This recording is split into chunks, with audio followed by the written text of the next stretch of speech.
Assalamualaikum warahmatullahi wabarakatuh. Selamat pagi, salam sejahtera untuk kita semuanya. Perkenalkan, nama saya Taruna Remaja Jovan Andrew Julio, Program Studi Diploma 3 Pertolongan Kecelakaan Penerbangan Angkatan 14 Delta dari Politeknik Penerbangan Indonesia Curug. Help me help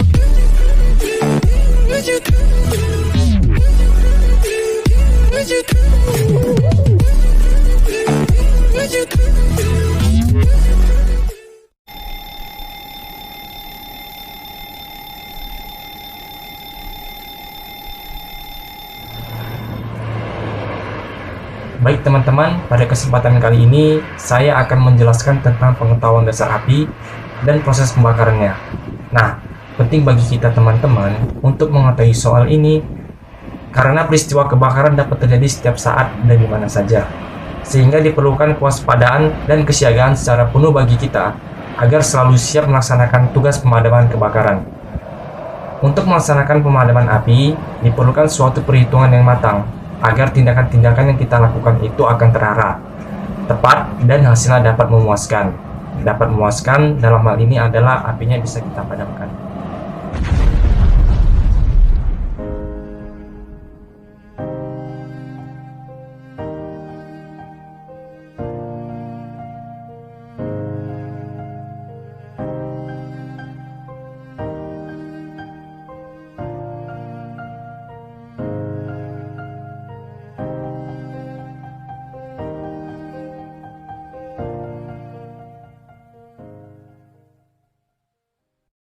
Apakah itu api?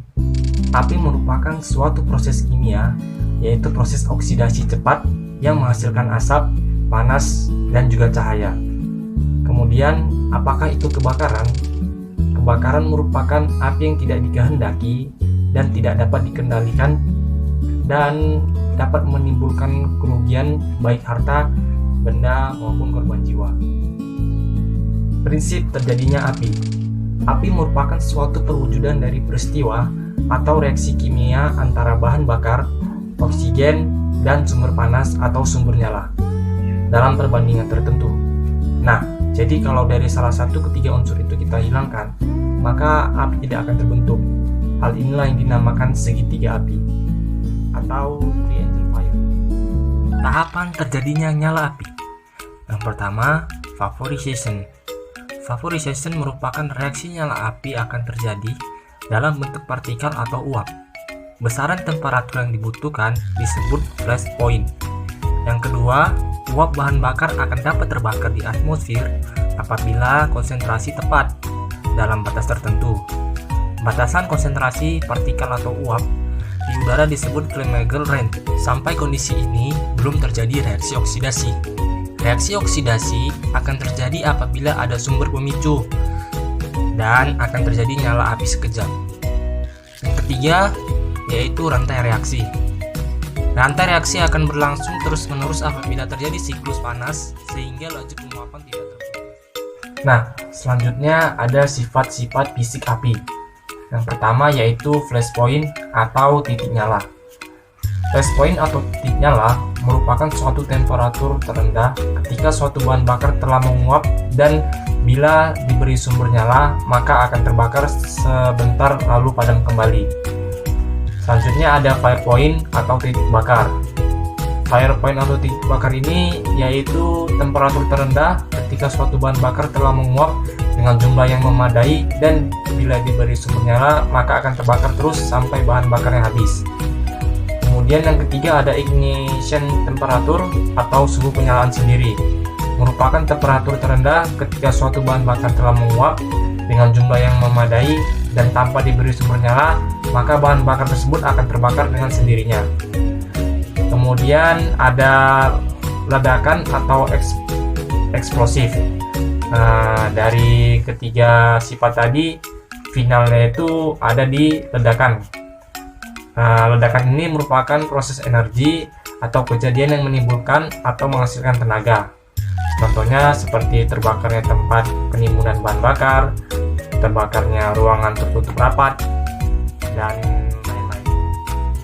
Nah, kemudian ada yang namanya kelas-kelas api.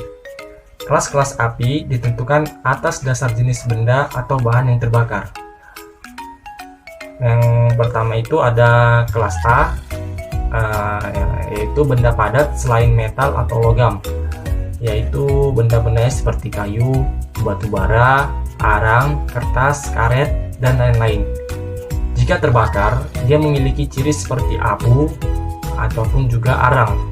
Nah, media pemadamannya menggunakan pasir, tanah, selimut api, tepung kimia, dan halon.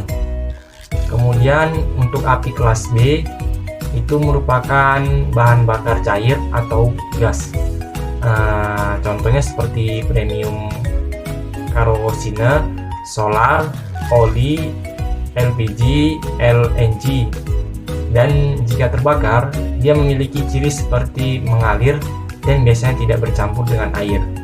Untuk media pemadamannya bisa menggunakan air, foam, gas CO2, nitrogen, dan halon. Kemudian ada api kelas C. Api kelas C ini api yang disebabkan karena terbakarnya benda seperti benda-benda yang mengandung aliran listrik. Aliran listrik seperti gardu listrik, genset, TV, dan benda-benda lainnya yang mengandung aliran listrik. Jika terbakar, dia memiliki ciri seperti adanya korsleting dan sengatan listrik. Untuk media pemadamannya bisa menggunakan karbon dioksida, dry chemical powder, ataupun juga halon. Selanjutnya ada api kelas D.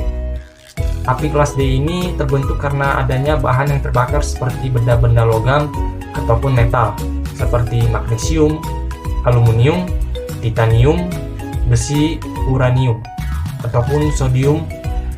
Jika terbakar, dia memiliki ciri bertemperatur tinggi.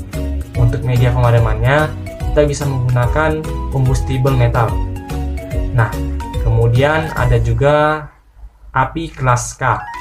Nah, api kelas K ini merupakan api yang terbentuk karena adanya bahan ataupun media yang terbakar dari benda-benda ataupun media memasak atau bahan bakar dapur. Contohnya seperti minyak nabati, minyak hewan, lemak, ataupun benda-benda lainnya yang sering kita lihat di dapur. Untuk media pemadamannya, kita bisa menggunakan wet chemical. Ada beberapa gas beracun dari hasil pembakaran.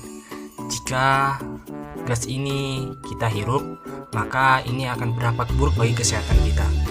Yang pertama, ada karbon monoksida. Gas ini termasuk ke dalam kelompok gas-gas yang sangat berbahaya dan sangat beracun bila terhisap dalam pernapasan. Yang kedua, ada karbon dioksida. Gas ini memiliki ciri tidak berwarna, tidak berbau, tidak dapat terbakar, dan mempunyai berat 1,5 kali dari udara. Yang ketiga, ada hidrogen sulfida. Gas ini terbentuk bila terbakar benda seperti wol, karet, rambut, dan sejenisnya, dan memiliki ciri-ciri baunya seperti telur busuk. Yang keempat, sulfur dioksida. Gas ini terbentuk bila yang terbakar wol, karet, juga jenis kayu-kayuan. Yang kelima, ada amonia. Gas ini terjadi atau terbentuk dari kebakaran wol, sutra, sejenis plastik, atau melamin. Yang keenam, ada hidrogen cyanida. Gas ini terbentuk dari kebakaran wol, sutra, karet, atau jenis kayu kertas. Ya, dan yang terakhir kita akan membahas tentang metode pemadaman kebakaran. Metode pemadaman kebakaran ada 4 yang bisa kita gunakan. Yang pertama yaitu metode cooling atau pendinginan temperatur, yaitu dengan cara menyiramkan api dengan air. Metode yang kedua yaitu metode smothering, yaitu dengan cara mengisolasi oksigen. Contohnya seperti misalkan ada drum yang terbakar, setelah itu kita tutup drum tersebut dari atas. Yang ketiga yaitu metode starvation. Metode ini seperti men-stop suplai bahan bakar. Contohnya misalkan ada tangki minyak yang terbakar, nah kita menutup keran pada tangki tersebut yang terbakar. Kemudian ada yang terakhir breaking chain reaction, yaitu dengan cara memecahkan rantai reaksi kimia, yaitu dengan cara menggunakan apar tipe gas. Oke teman-teman, terima kasih telah menonton video ini. Mudah-mudahan materi tadi bisa menambah wawasan kita pada hari ini.